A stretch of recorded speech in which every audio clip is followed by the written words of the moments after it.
Assalamualaikum warahmatullahi wabarakatuh. Ketemu lagi di channel saya.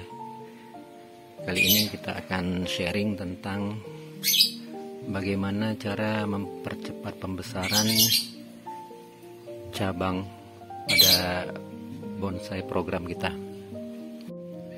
Sebelumnya ini bukan bermaksud untuk menggurui, tapi ini hanya sekedar sharing berdasarkan pengalaman dan hasil obrolan dan tukar informasi beserta teman-teman saya yang lain yang coba saya rangkum.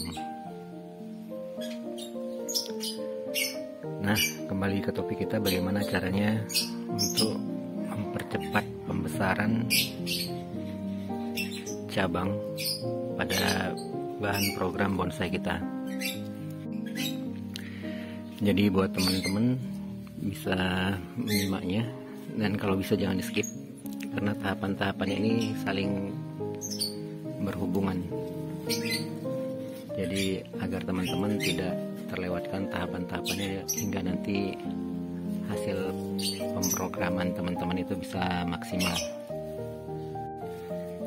Jadi tahap awal untuk mempercepat pembesaran dahan bonsai kita ini, yang pertama harus kita perhatikan adalah yang jelas medianya.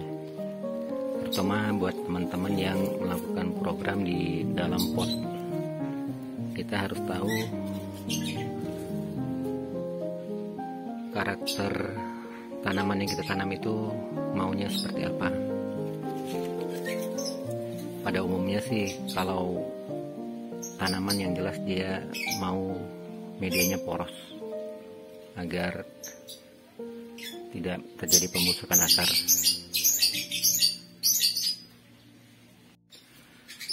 Nah, setelah kita menemukan media yang sesuai dengan karakter pohon yang kita tanam, tentunya kita juga harus memenuhi nutrisinya. Nutrisi agar tanamannya ini memiliki makanan yang cukup untuk pertumbuhannya. Selanjutnya, untuk tahapan pembesaran maksimal percabangan bahan bonsai kita, yang kita harus perhatikan adalah kita jangan sampai memotong pucuk dari dahan yang ingin kita besarkan. Seperti contoh ini, saya akan membesarkan dahan yang ini. Kita jangan mengganggu percabangannya sampai ke atas.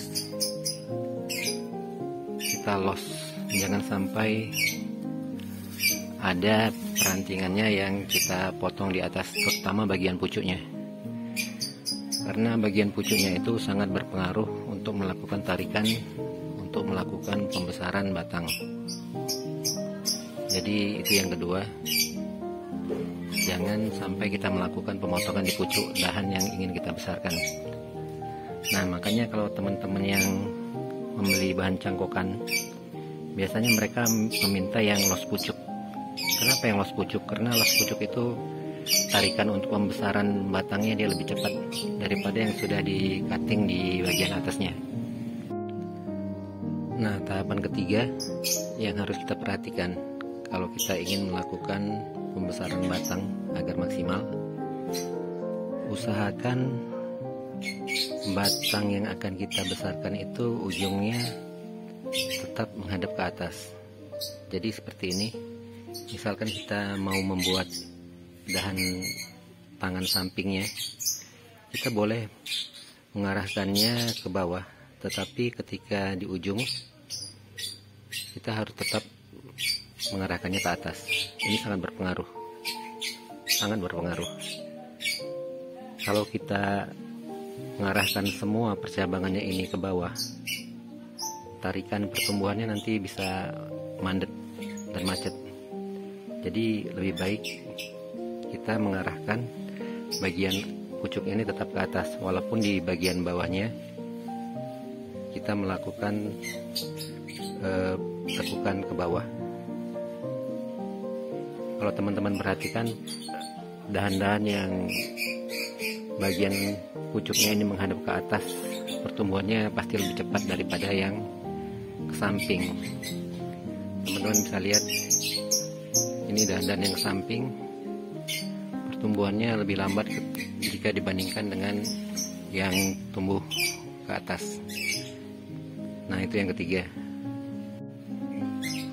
Untuk yang keempat, untuk mempercepat proses pembesaran batangnya, kita harus bisa menyortir batang-batang mana yang kiranya tidak bermanfaat atau yang kira-kira pertumbuhannya sudah cukup, jadi kita cutting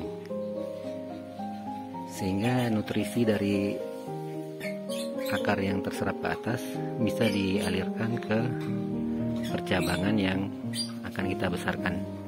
Sebagai contoh, ini kemarin cabang yang di belakang ini sangat kecil, lebih kecil daripada cabang yang ini. Sementara saya ingin membesarkannya. Nah, untuk itu saya lakukan cutting di sini. Cutting di sini dan cutting pertama di bagian sini. Nah, dengan begitu pertumbuhannya lari ke percabangan yang ini. Ini kemarin juga sudah panjang walaupun dia ini kecil. Tapi ini kemarin perantingannya sudah cukup panjang dan banyak di sebelah sininya. Nah, kemarin ini pertumbuhan yang ini sempat stuck. Ini tidak ada pucuknya, stuck, dan ini juga stuck, sama ini juga stuck, dan ini stuck. Nah, bagaimana saya untuk memperbesar bagian yang ini dan menumbuhkannya supaya tidak stuck? Saya melakukan pemotongan di sini. Ini juga kemarin sudah panjang. Saya stop pertumbuhannya di sini sehingga nutrisinya mengalir ke bagian cabang yang lain. Dan alhamdulillah, setelah saya lakukan pemotongan di sini, di bagian ini mulai tumbuh tarikan, dan di sini juga keluar pucuknya, termasuk di bagian sini dan sini. Bagian ini juga ikut membesar. Nah, jadi sekarang tujuan saya ingin membesarkan ini dan ini, sehingga bagian yang saya rasa cukup saya stop. Ini sangat penting teman-teman lakukan agar nutrisi dari akar yang serap ke atas benar-benar bisa dimaksimalkan ke cabang-cabang yang ingin kita besarkan. Jadi teman-teman perlu mensortir bagian mana cabang-cabang yang sudah tidak penting atau yang pertumbuhannya sudah cukup, langsung di stop sehingga nutrisinya bisa mengalir ke cabang-cabang yang kita ingin besarkan. Nah, ini di sini saya stop, di belakang juga sudah saya stop. Nah, ini cabang yang mau saya besarkan, alhamdulillah sudah mendapatkan nutrisi yang cukup dan dia insya Allah nanti akan membesar, lebih cepat membesar daripada kalau seandainya ini tidak saya cut dan ini tidak saya cut. Nah, itu beberapa cara yang bisa teman-teman lakukan untuk memaksimalkan pertumbuhan pembesaran cabang pada program bonsai kita. Dan untuk pengkatingan seperti ini juga bermanfaat untuk menumbuhkan tunas-tunas yang nantinya bisa menjadi harapan kita menjadi penyambung dari bahan bonsai yang kita buat. Seperti ini kemarin tidak ada, saya cut di sini, lalu dia tumbuh di sini sehingga bisa menjadi poros